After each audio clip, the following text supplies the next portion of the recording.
He's just like to start things out by saying he's extremely excited that the band's finally going to make it out here, especially in light of the fact that the original plans had been canceled. Yeah, canceled at one point. Yeah, we were all sick. You were all sick, really? Yeah, we were sick. We'd been on tour for 22 months, and we had to go home, or we wouldn't ever be able to come here. So we decided to cancel the tour so that we could start in Japan this time, which was a goal, which I thought everyone was really excited about. Mm-hmm. This is a magazine for guitar players, and we'll be asking you questions about yourself as a guitarist. Let's first of all start out by asking what sort of music you listened to when you were young, when you first started getting into music. Growing up, I used to hear everything from, with my parents, who were big music fans. I used to grow up listening to everything from Mose Allison to Buffalo Springfield to Bob Dylan to Andy Irving and Paul Brady, which are Irish folk music, Lester Flatt and Earl Scruggs, to Sly and the Family Stone, Joe Cocker. I mean, my parents were very diversified in the music that they listened to, and they always listened to it. So growing up, Chris and I were subjected to that or whatever, and that's probably part of the reason that we got such a love for music, because growing up, that's all we had on. And later, Chris and I started, developing our own musical tastes, which also spanned this huge spectrum. I, on the other hand, came from a completely non-musical family. There was no music ever in the house, except for a couple of my mom's old 45s from like the 50s, like Chuck Berry and stuff. And that's pretty much. When you first started getting into music, what were you listening to? Just that, because that was the only thing I really had my hands on, except for radio and things. So it was, like Little Richard and Chuck Berry, old 45s and things like that. And then just, once I got a guitar, I just pretty much went for, that kind of the more guitar-oriented 60s foul distortion rock guitar thing. So you were listening to stuff like Cream or Yardbird? Yeah, like, I was really into Jeff Beck when he was with Rod Stewart. Very into that. You copied that stuff? I tried to. I couldn't. I just sort of more or less just jam with the record rather than try to copy anything off of it. What exactly accounted for your starting to play the guitar? What was the one event? There wasn't ever an event. It was just like, Chris and I growing up so much, we always loved music, and it was like, I'd always like, I don't know, I always looked at, a guitar as this weird thing, I don't know. It was never like this one big thing that was thrown down on the table, like the seas didn't part and damn huge storm came along and someone struck me in the head with some lightning and I said, I want to be in a band. It was just like, I got a guitar for Christmas because I had expressed interest in wanting to learn how to play, and that's what happened, And the first thing Chris and I started doing, from the first chords I learned, was writing songs. I never really gave a shit about trying to copy someone else because, first of all, I sucked so bad I couldn't. And secondly, I never felt that you could get any kind of gratification out of just sitting there playing someone's songs your whole life. So I started writing songs off the bat. I mean, they were obviously simple, but they were songs written with the best of my ability, and that's how Chris and I started. He's always had an amazing talent, which I think sometimes goes overlooked by people in general. Is, first of all, he's got an amazing voice. Secondly, he's an amazing frontman. And thirdly, he's so funny. Thirdly, he's funny, but fourthly, he's got an amazing comprehension of language and an amazing talent to be able to control it, which I think is like a gift that people don't really understand a lot of the time. And only a few people come around that way. I think Bob Dylan was like the dude who, had total control of the English language or language in general, and I think that's what his thing was, and I kind of am easier, playing guitar. That's what's my whole niche or whatever. How old are you on that original Christmas when you first got the guitar? I was like 15. So it's pretty late in life, I suppose. 15. I didn't really, I started playing.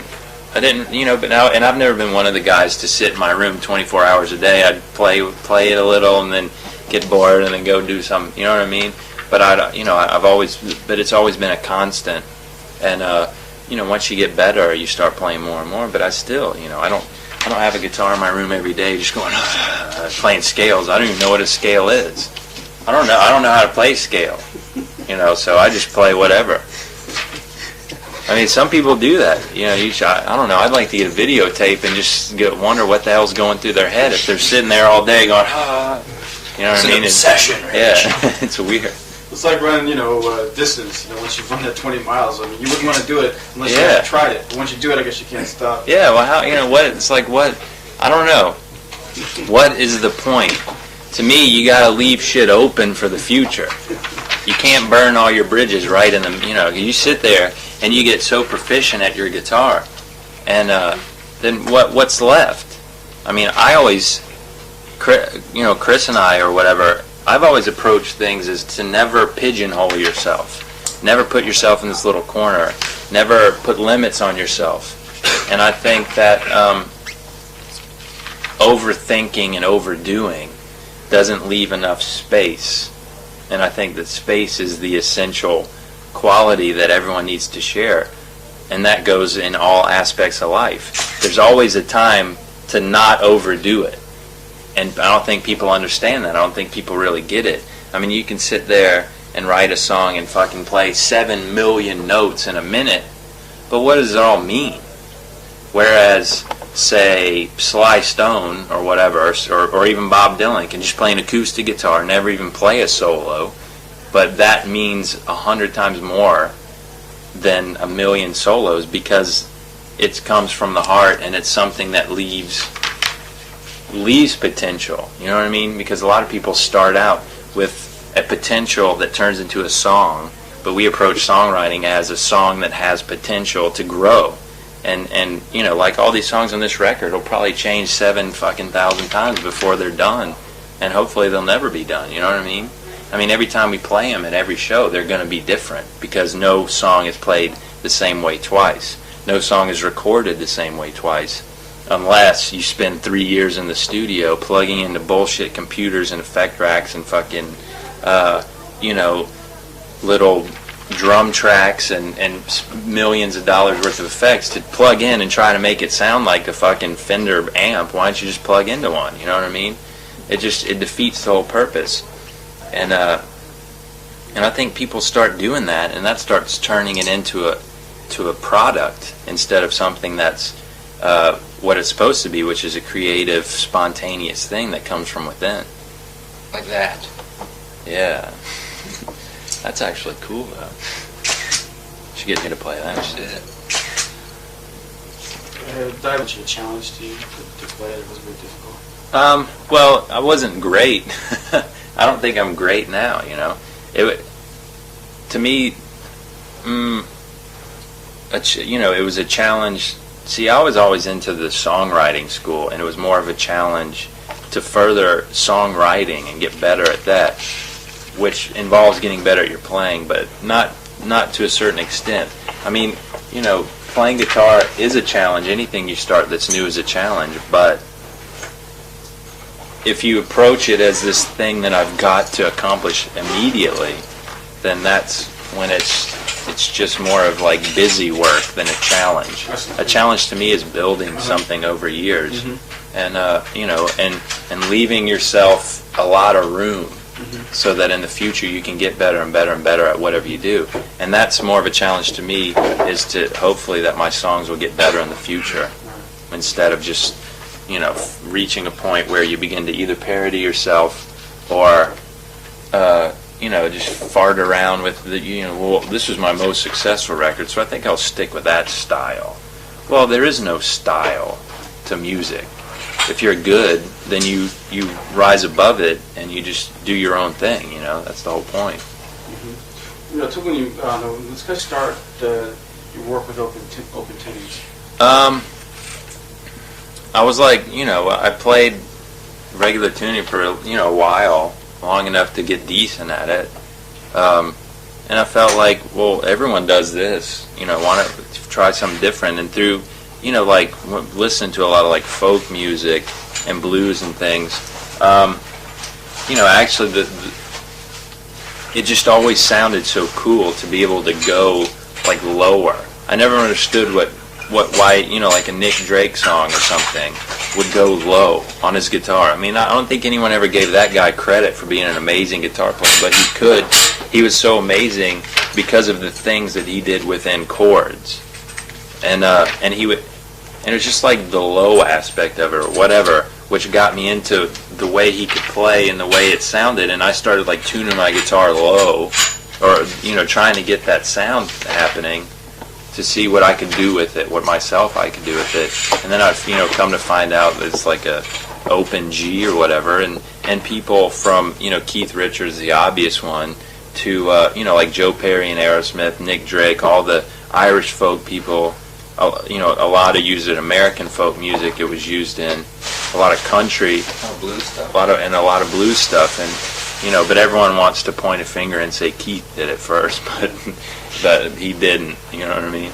And but come to find out through the years, it was just cool to see who, you know, how that is and how it evolved, and that's why I decided to do it. It was more interesting to me than just sitting there trying to do what everyone else does. Yeah. Ultimately, it has a lot to do, your work with the open tuning, that has a lot to do with the way you concentrate on the composition aspect, because it enhances the song overall, I guess, to work within that framework. Yeah, it expands it. Yeah, I mean, it does, because I mean, you know, like how many chords can you play on a guitar? You know, how many things, how many times have things been done? And I like to expand and use all of it in a different way. And I looked at that as, you know, as just a cool like expansion or whatever, or however you want to put it, to just the standard everyday bullshit. And being such a music lover as myself, I've, you know, love all kinds of music from, you know, dating back from the 20s to you know, now. I mean, there's a few bands I like today, and you know, and I think it's that all comes into play in the music. You know, and a lot of fucking people are gonna give us a hard time and say we're retro or whatever. You know, and it's like, what the fuck is that all about? I mean, to me, what we do is, in art in general, and even though art's a pretentious word which sometimes shouldn't be used, but in my case I think, you know, some music isn't art. It's all about spontaneity, and it's all about coming from the heart, you know, and that's the whole point. You know what I mean? Being able to expand, and you're inspired from the past. You can't be inspired from the future because you don't know what the hell is going. You know what I mean? So you look at things from the past, and that's how you become inspired, and that's how you do it. And then you see that and see what's been used, and if you take it somewhere, then you've done your job. Well, it's also the fact that there's no books on how to write a song and how to create something, so you just have to take from how it's already been done. And if you expand on it a little, I mean, you know, like, to me, to me, an exact science has nothing to do with music. I mean, you know, like I said, the effects and the 3 years in the fucking studio, I mean, that's a product. That's when you know yourself so well. It's just like, what more can you do, you know? Let's sit down and put our stupid little fucking drum sound and sit there and play with the click track and playing exactly as is, then plan out all our little notes to where they're radio friendly and we think everyone will like them. And then we'll put a really good effect on our vocals because we can't sing for shit. You know what I mean? Then we'll write these fake ass songs. Yeah, or get someone else to do it. We'll either have someone write our songs for us who's written a bunch of hits for other people. You know what I mean? That turns into a fucking product. It has nothing to do with being in a band, has nothing to do with writing songs, and has nothing to do with creativity. It's all cheating. It's about being a celebrity and stroking your ego. It's called cheating the public. You know what I mean? If you're a fucking heavy metal band and you do an acoustic song, that sounds like a hack James Taylor song, you're cheating, because that has nothing to do with what your band's about. So what you're doing is you're whoring yourself out to sell fucking records and cheat the people so that when they throw down their money, they think they're getting this one thing and they're getting something different. Well, to me, that's a crock of shit. You know what I mean? And I don't have time for that. What we do is something, it's just like, you know, it's the ultimate compliment because we're laying ourselves on the line. We're opening ourselves up to the world. You know what I mean? And we do it from our, you know, and, you know, you can sit there and I don't want to pat myself on the back or anything because, you know, but the fact of the matter is we do what we do and that's how we do it. And it is spontaneous. And we went to the studio and recorded our record in 8 days. And we wrote it, you know, Chris and I wrote it in a weekend, you know, pretty much. And that's what it's called spontaneity. You go into a studio, you're a fucking musician, that's your job. I'm a musician, so we played 350 shows. We recorded that song in 8 days, or, you know, that record in 8 days. Was it nerve-wracking? No, that's what I do. It's not nerve-wracking. It'd be fucking nerve-wracking and meticulous to sit there and have some dude over there on a stenographer sitting there plotting out everything, you know. Well, in 1987, when we wrote, you know, so-and-so, it went to #1 for 5 weeks in a row, and it had all the components that everyone liked it. Well, what is that? I mean, how cool is a fuck-up on record? Yeah. In actuality, how cool is it when, you know, when you hear Jimmy Page breathing, or, you know what I mean, or when you hear Sly Stone fucking taking a hit off a joint or something in the middle of one of his songs. There's a Sly Stone record that he's recording in the basement of his house, and his fucking kid's crying in the background, and you can hear it on tape.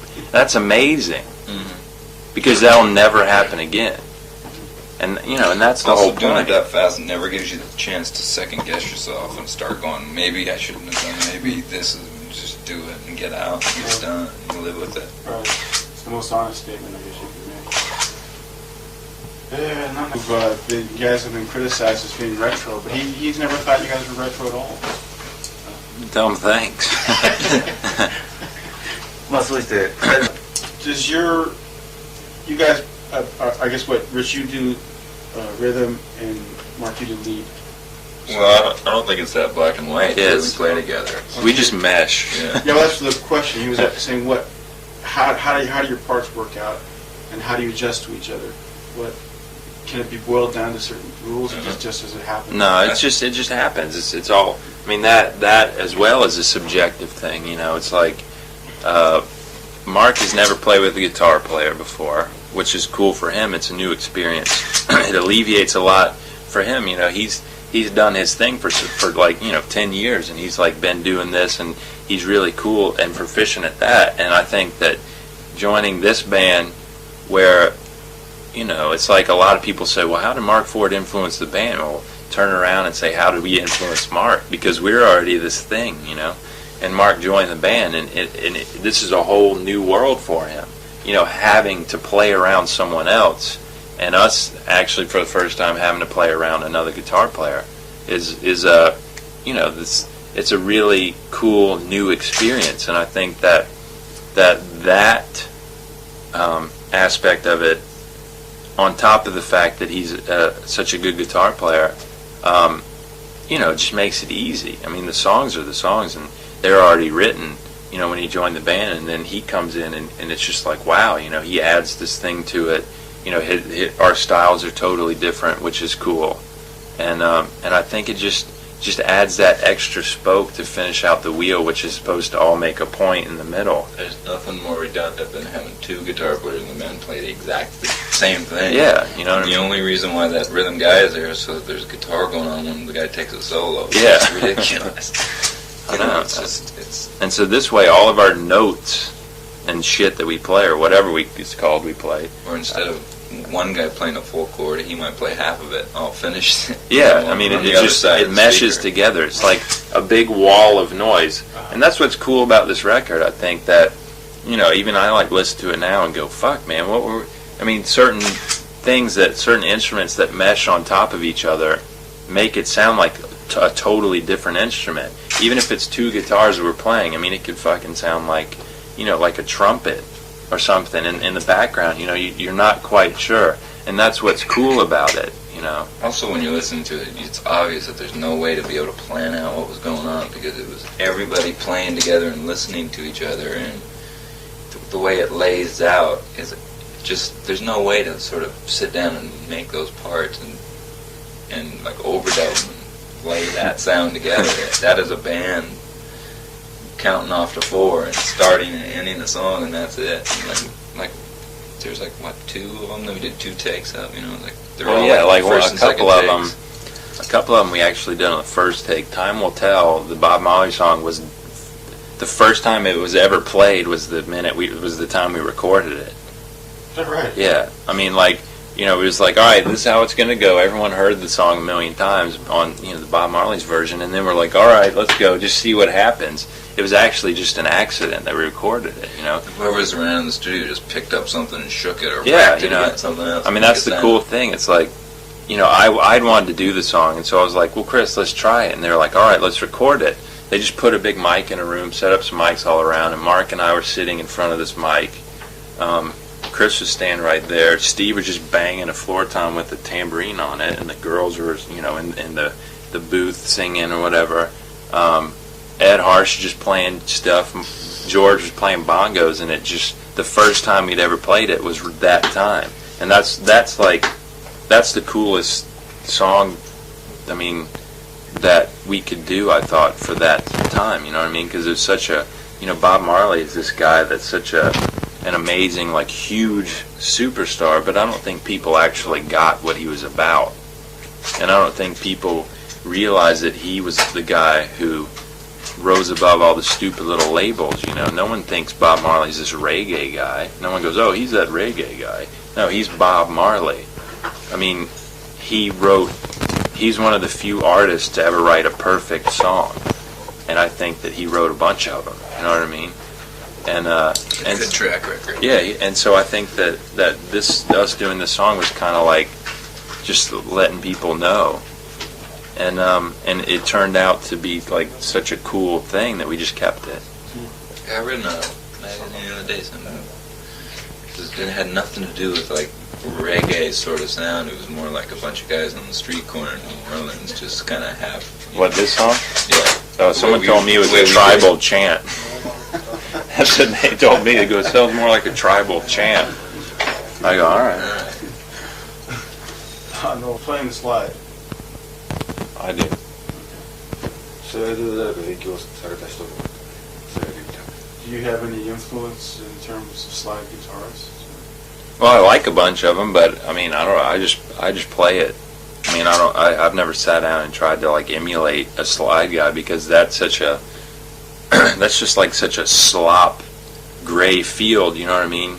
You can either, you know, be technically proficient at it, or you can just do it. And I just did it. You know what I mean? And I guess it's kind of turned into a something, but I don't know what it is.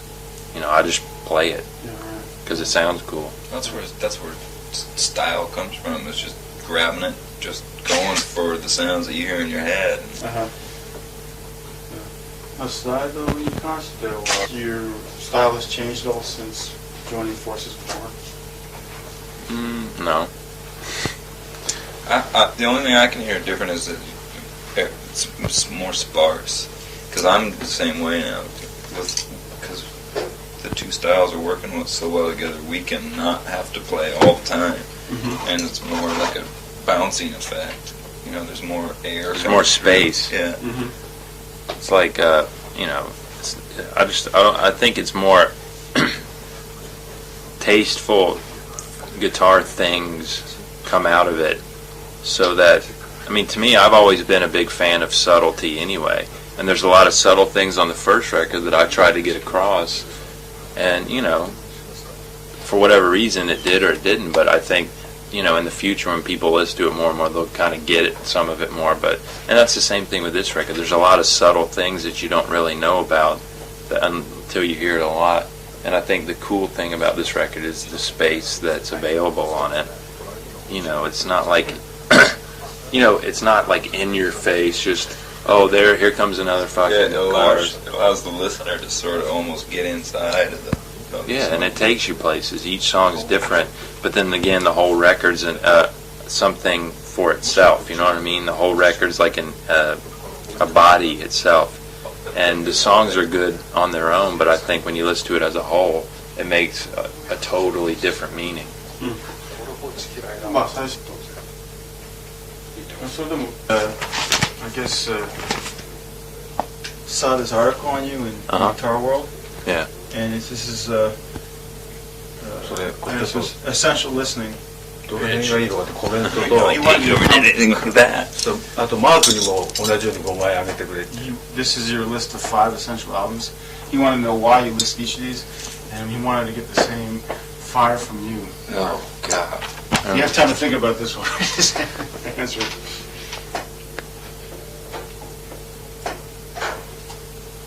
Why did I come up with this? Yeah, well, there's no comment on your reasons or rationale.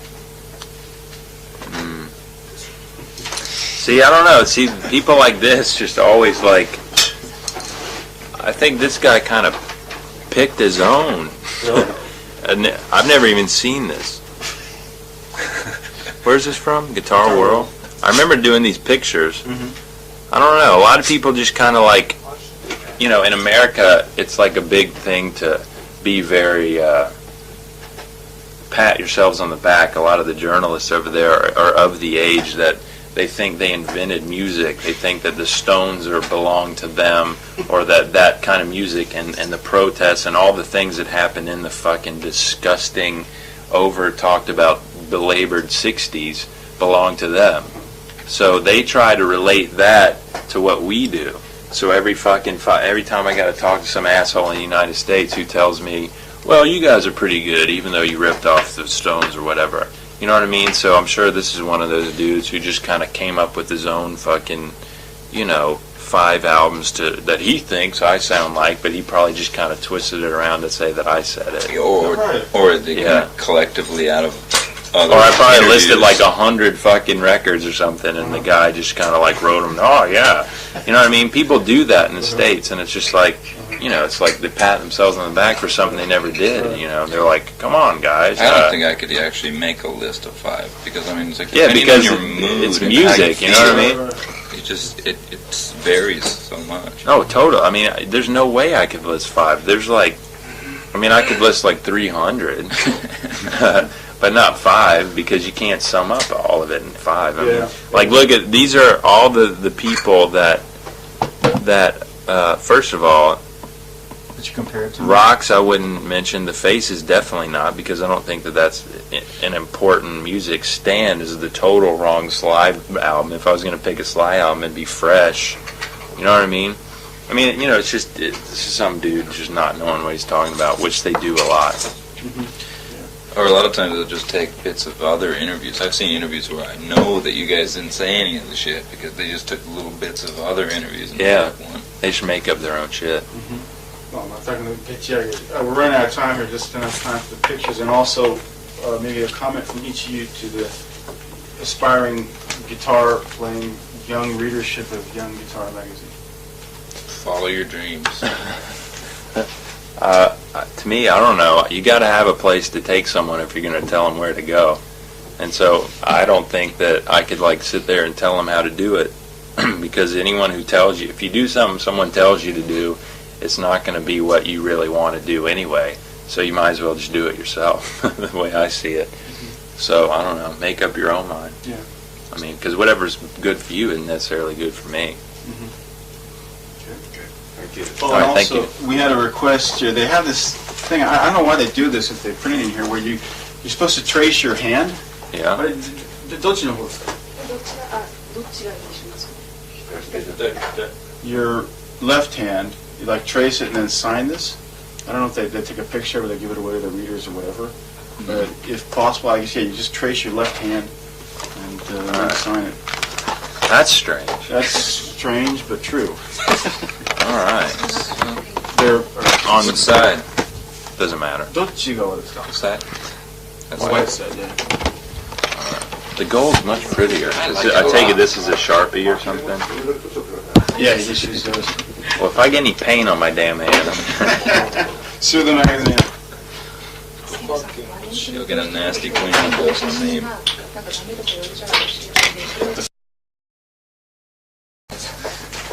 He's just like to start things out by saying he's extremely excited that the band's finally going to make it out here, especially in light of the fact that the original plans had been Canceled. yeah, canceled at one point. Yeah. We were all sick. You were all sick, really? Yeah, we were sick. We'd been on tour for 22 months, Uh-huh. and we had to go home, or we wouldn't ever be able to come here. So we decided to cancel the tour so that we could start in Japan this time, which was a goal, which I thought everyone was really excited about. This is a magazine for guitar players, and we'll be asking you questions about yourself as a guitarist. But first of all, start out by asking what sort of music you listened to when you were young, when you first started getting into music. Growing up, you had on. And later, Chris and I started, developing our own musical tastes, which also spanned this huge spectrum. I knew I hadn't came from a completely non-musical family. There was no music ever in the house, except for a couple of my mom's old 45s from like the 50s, like Chuck Berry and stuff. And that's pretty much. When you first started getting into music, what were you listening to? Just that, because that was the only thing I really had my hands on, except for radio and things. So it was, like Little Richard and Chuck Berry, old 45s and things like that. And then just once I got a guitar, I just pretty much went for that kind of more guitar-oriented 60s foul distortion rock guitar thing. So you were listening to stuff like Cream or Yardbirds? Yeah, like I was really into Jeff Beck when he was with Rod Stewart and Wormwood. Very into that. You copied that stuff? I tried to. I couldn't do it. I just sort of more or less just jam with the record rather than try to copy anything off of it. What exactly accounted for your starting to play the guitar? What was the one event? There wasn't ever an event. It was just like, Chris and I growing up so much, we always loved music, and it was like, I'd always like, I don't know, I always looked at, a guitar as this weird thing, I don't know. It was never like this one big thing that was thrown down on the table, like the seas didn't part and damn huge storm came along and someone struck me in the head with some lightning and I said, I want to be in a band. It was just like I got a guitar for Christmas because I had expressed interest in wanting to learn how to play, and that's what happened, And the first thing Chris and I started doing, from the first chords I learned, was writing songs. I never really gave a shit about trying to copy someone else because first of all, I sucked so bad I couldn't. And secondly, I never felt that you could get any kind of gratification out of just sitting there playing someone's songs your whole life. So I started writing songs off the bat. I mean, they were obviously simple, but they were songs written with the best of my ability, and that's how Chris and I started. He's always had an amazing talent, which I think sometimes goes overlooked by people in general. First of all, he's got an amazing voice. Secondly, he's an amazing... I used to hear everything from, with my parents, who were big music fans. I used to grow up listening to everything from Mose Allison to Buffalo Springfield to Bob Dylan to Andy Irving and Paul Brady, which are, Irish folk music, Lester Flatt and Earl Scruggs, to Sly and the Family Stone, Joe Cocker. I mean, my parents were very diversified in the music that they listened to, and they always listened to it. So growing up, Chris and I were subjected to that or whatever, and that's probably part of the reason that we got such a love for music, because growing up, that's all we